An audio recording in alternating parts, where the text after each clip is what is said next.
Minority communities around the world inevitably end up being the worst affected during difficult times. Now, this is true for most countries who are dealing with the COVID-19 pandemic, but we're going to focus on two of the wealthiest nations in the world and see as to how minority communities are faring during the public health emergency. Now, in the United States, the African American community is by far the worst affected.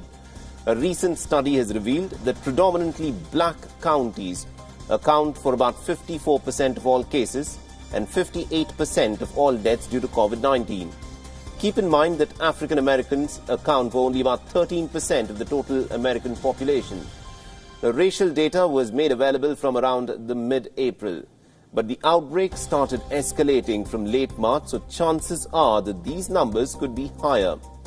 And this disproportionate impact can be attributed to socio-economic disparities. Black communities have limited access to healthcare services and have to endure structural racism when it comes to social security programs.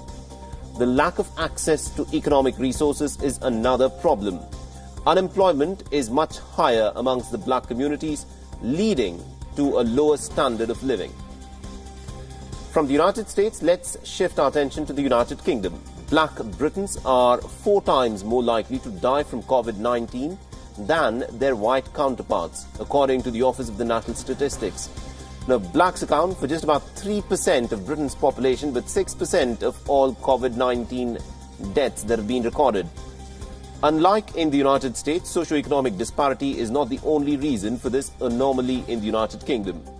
Minority groups participated a lot more in frontline professions like healthcare and law enforcement and experienced the early onset of medical conditions like diabetes and heart diseases.